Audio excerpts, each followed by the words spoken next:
सभी सम्मानित साथियों को पुनः एक बार सादर जय बलराम और सभी आदरणीय जनों का मेरे YouTube चैनल मेरी खेती मेरा अभिमान में हार्दिक हार्दिक स्वागत है, अभिनंदन है और फाड़ू स्वागत है। भाई साहब, फाड़ू स्वागत इसलिए है कि इस समय मन बड़ा प्रसन्न है, क्योंकि इस समय फसलों की स्थिति जो देख रहा हूँ मैं बहुत ही लाजवाब है। बहुत शानदार फसल लगी है। जैसा कि जस्ट इसके पहले जो वीडियो मैंने डाला था उस वीडियो में भी आपसे इस बात का जिक्र किया था कि इस बार ऑल टाइम पैदावार रिकॉर्ड होना चाहिए, क्योंकि फसल बहुत अच्छी लगी है, मौसम बहुत अच्छा है। इसमें आखिरी पानी हो चुका है, तीसरा पानी आखिरी पानी हो चुका है और बालों की स्थिति आप देख रहे हैं कि लगभग पूरी 100% निकल चुकी हैं और 100% निकलने के बाद अगली स्टेज जो आती है कि हल्का सा सुनहरी कलर लेने लगी है। मतलब इसके बाद वाला जो स्टेप जो आएगी वो रहेगी हमारी उमी वाली मतलब जो हम उमी जिसमें दाना गढ़ाया जाता है, मोटा हो जाता है, उमी भूंज कर जो हम खाते हैं वो स्टेज रहेगी। तो वैसा इस स्टेज पर फसलें ऐसी लगी हैं कि फसल बार बार देखने को मन करता है। और यार देखने को मन क्यों ना करे। हम लोगों ने इसमें मेहनत की है, 4 महीने मेहनत की है, रात के 10 डिग्री 8 डिग्री टेम्परेचर में खड़े रह के पानी दिया है, इतनी लागत लगाई है, पैसे लगाया है, तो हमें खुश होने का, गर्व करने का हक तो बनता है।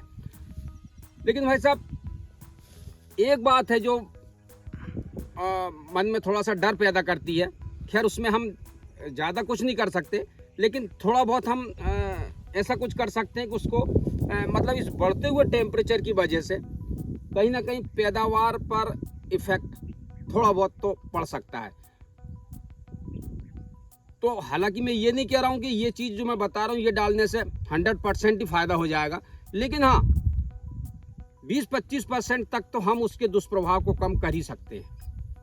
तो फरवरी का महीना है, लास्ट फरवरी चल रही है ये, और इसमें वैज्ञानिकों के मतलब कृषि वैज्ञानिकों के अनुसार वो कहते हैं कि लगभग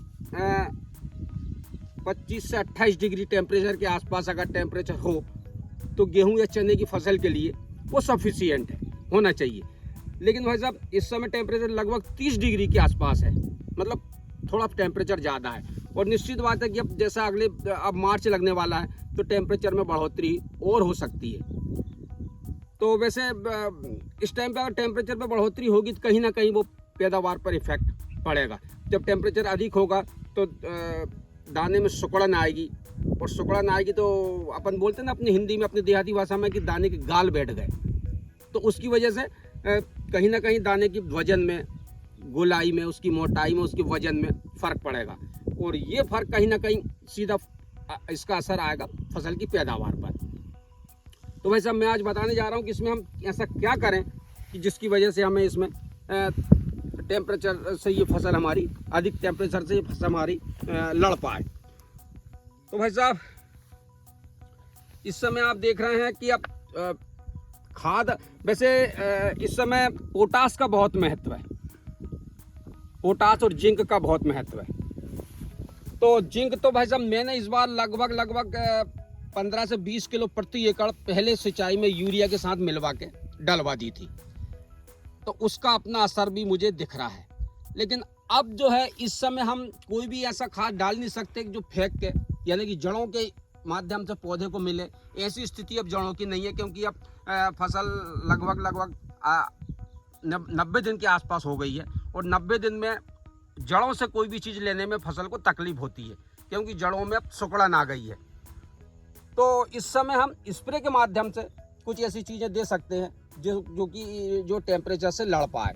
तो इस समय जो झंडा पत्ती होती है, वो झंडा पत्ती और उसकी सहायक पत्तियां बड़ा महत्व रखती हैं। तो भाई साहब इस समय हम पोटास, इस समय पौधे को बहुत ज़रूरी है, पोटास की ज़रूरत होती है। इससे पौधों की झंडा पत्ती से लेकर तना मजबूत होता है, और उस जो प्रकाश संश्लेषण की जो प्रक्रिया होती है, जिससे पौधा अपनी ज़िंदगी के लिए, अपने आगे ग्रोथ के लिए जो एनर्जी अर्जित करता है, वो स्प्रे से कर सकता है। तो हम इसमें पोटास दे सकते हैं। अब बात आती है भाई साहब पोटास हम कैसे दें।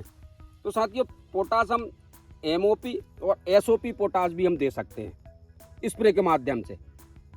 तो MOP और SOP पोटास हम लगभग मान के चलें कि 50 से 75 ग्राम प्रति एकड़ के हिसाब से पंप में 1 एकड़ में 5 पंप यानी कि लगभग 100 लीटर पानी का छिड़काव करके बचा सकते हैं फसल को। और अगला स्टेप अगर हम चाहें तो जो NPK खाद होते हैं जिसमें हम 0050 का उपयोग भी कर सकते हैं। और 0050 लगभग कोई अच्छी ब्रांड का जैसे एरिस कंपनी का ले सकते हो आप, महाधन कंपनी का भी ले सकते हैं आप, जिसमें 1 किलो लगभग 1 से 1.5 एकड़ में वही लगभग 100 लीटर पानी के आसपास हम छिड़काव कर सकते हैं। तो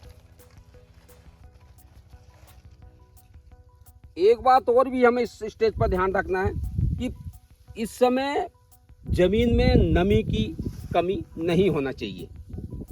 मतलब सिंचाई का विशेष ध्यान रखें कि ये समय जो रहता है इसमें नमी की कमी ना हो, अन्यथा टेम्परेचर अगर बढ़ेगा तो गेहूं पे इसका ज़्यादा दुष्प्रभाव होगा।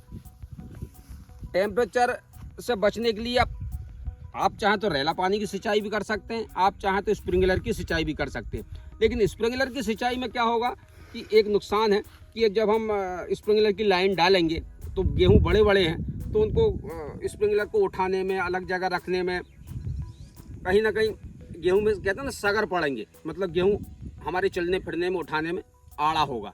तो बस उस चीज़ से बचने के लिए अगर आपके पास पर्याप्त पानी है तो मौसम को देख के आप रेला पानी मतलब रेला सिंचाई भी कर सकते हैं। और जहाँ पानी की कमी है तो वो एक ही ऑप्शन है हमारे पास कि हम स्प्रिंकलर से ही सिंचाई करें। तो इन चीज़ों का हम पोटाश का उपयोग करके पौधे को बढ़ते हुए टेम्परेचर से ताकत देने का काम कर सकते हैं, जो लगभग 20 से 25% तक तो हम कम से कम बचा ही सकते हैं।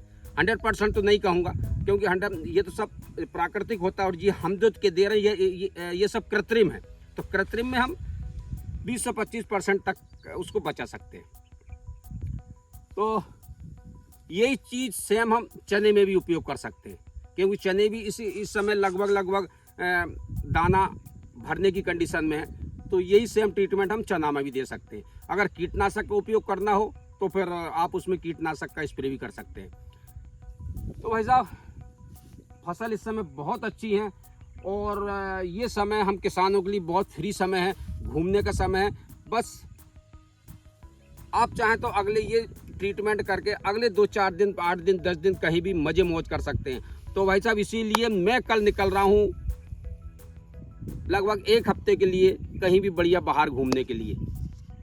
अगली जो फसलें आएंगी उनके लिए एनर्जी पाने के लिए, एनर्जेटिक होने के लिए।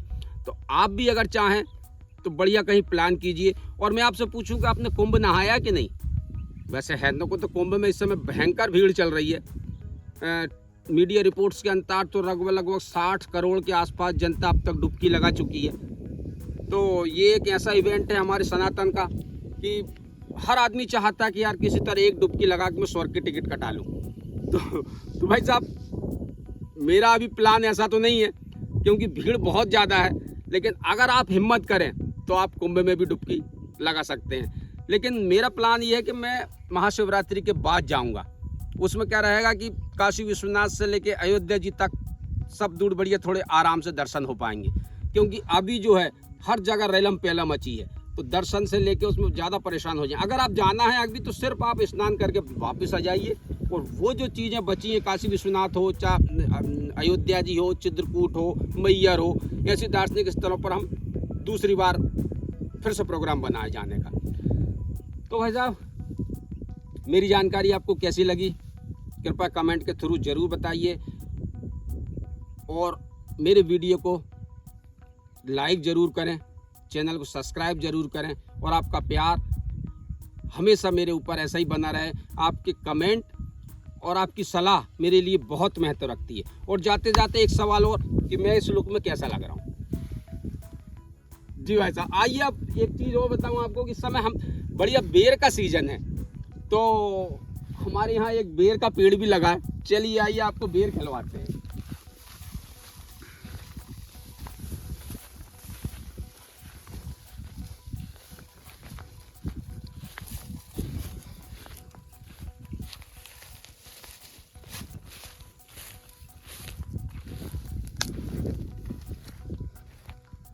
बस अब ये बेर लगी हैं और ये बेर बहुत मीठी बेर है। मैं जब भी इधर आता हूँ कुछ यहीं से खा लेता हूँ और कुछ अपने घर में लोगों के लिए भी ले जाता हूँ। आप भी इस सीजनेबल चीज़ का मज़ा लीजिए। बहुत मीठी बेर है। हाँ, मज़ा आ गया। चलिए साथियों, पुनः आप सभी को सादर जय बलराम। आपका जीवन में सब मंगल हो, आनंद हो, आप दिन दूनी रात चौगुनी तरक्की करें, आपकी फसल भरपूर हो, पैदावार आपकी भरपूर हो, छप्पर फाड़ आपको भाव मिले, ऐसी मेरी ऊपर वाले से प्रार्थना है और आपके लिए शुभकामनाएं।